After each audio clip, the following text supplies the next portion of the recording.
This is All India Radio. In the program Spotlight, we now bring you a discussion on Prime Minister's reply to the motion of thanks to the President's address.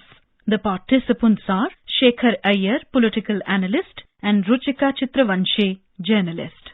Prime Minister Narendra Modi yesterday replied to the debate on the President's address in the Rajya Sabha. One of the big highlights of his address was addressing the political parties and the protesting farmers to give reforms a chance. The Prime Minister has said that the government is not going to withdraw the farm laws, and he has assured that if there are any shortcomings, if there are any loose ends that need to be tied, all of these issues are going to be addressed. Mr. Iyer, what were the main takeaways for you from the Prime Minister's address in the Rajya Sabha? Well, Ruchika ji, I think the Prime Minister's intervention in the debates on the motion of thanks to the President's address in the Rajya Sabha on Monday was a very significant one because it addressed all aspects of the current situation, particularly in the borders of Delhi, where, farmers have been sitting for more than 70 days. The Prime Minister, made it very clear that what is the government's objective, what was the necessity for reforms, and what were the situations that created the crisis in our agriculture today, and what are the problems facing the farmers. And in dwelling on these things, I think he also sent out a message to the farmers that the way forward is through dialogue, to discussion, and to understand what are these changes. And he also pointed out, every government previously in the last 2 decades have sought to bring about those changes because they felt it was necessary. Something had to be done by way of reforms to boost our agriculture. So I think the Prime Minister's address in particular dealt with all these issues, and the big point that came out was his government is open to discussion. Already there are some discussions going on between some farm leaders and some government people. And he also said the law is not cast in stone. It is not that, we think we are the best solution providers and what we have come out is the best law of the land. He said, no, this is not the way we look at it. We felt something had to be done. We went by the discussions and which had been taken place over the years. And finally, we arrived at these laws. Perhaps these laws may require more changes. Like, many laws have undergone changes as the government of the day has, felt that there are inputs coming which require some changes to be made. Similarly, this law is not, whatever the way it exists, is not some kind of a thing that has been cast in stone. It doesn't mean nothing is going to change. But definitely, the farmers will have to give their inputs, will have to look at it in a way and understand what is the intention of the government. What is the purpose of the government? Why there is a necessity for bringing these changes? And in that particularly addressed that these laws are aimed at improving the lot of the small farmers who own less than 2 hectares of land,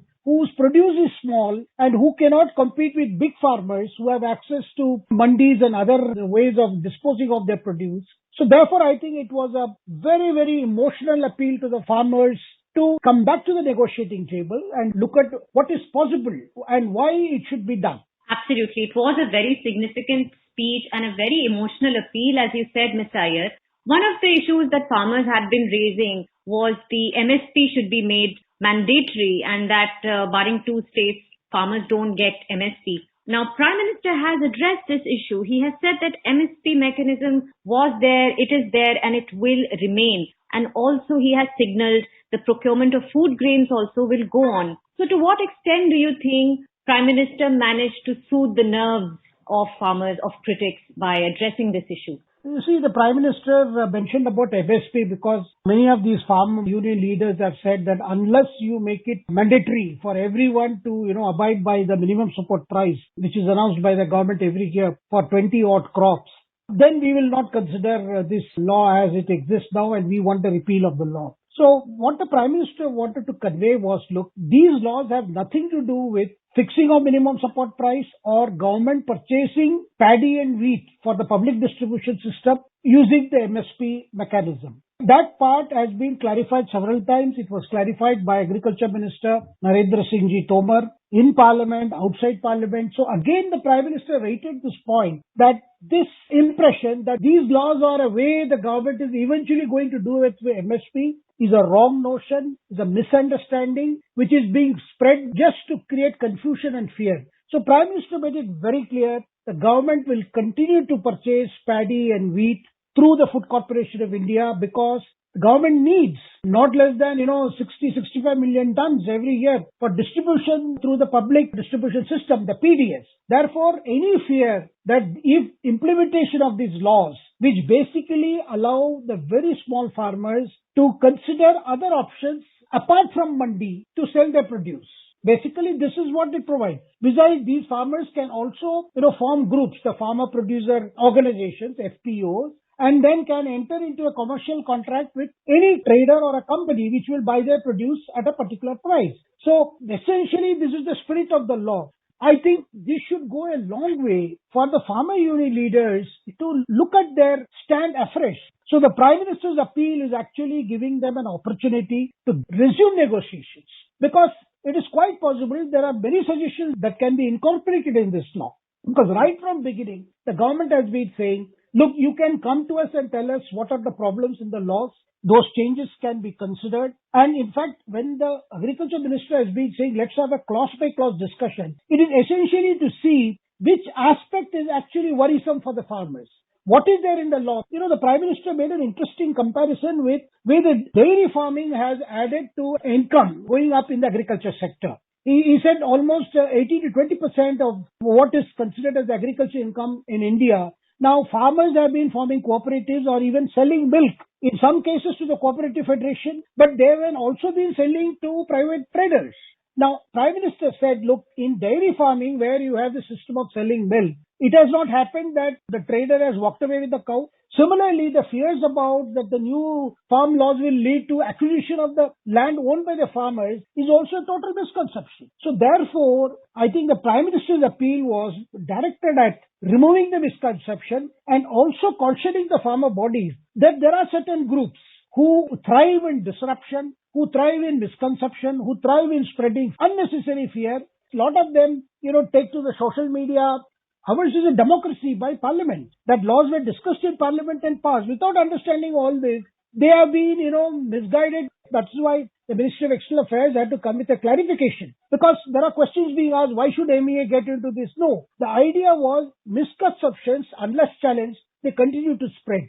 You're right that the whole battle these days does shift to social media these days, and we have to be very, very careful about how we consume information on those platforms as well. Now, obviously, you've talked of all these changes that Prime Minister has addressed. It's never easy to carry out reforms. Even in the past, when India has carried out reforms, there have always been a lot of resistance. Interestingly, the Prime Minister quoted Manmohan Singh, and quoting him, he said that there are rigidities because of the whole marketing regime set up in the 1930s that prevents our farmers from selling their produce wherever they can get the highest rate of return. And he said that the former Prime Minister has said that it is our intention to remove all those handicaps which come in the way of India.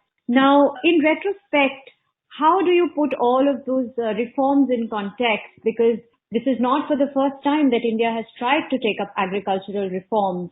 Can you give us some context of what the situation was then and now, and how this is a good time to go ahead with these reforms? So, Chika, you will recall, when Bhakra Nangal Dam was constructed also, there was a lot of opposition, and similarly, when the Green Revolution came, when, it was decided that farmers must try out new hybrid seeds of wheat and rice.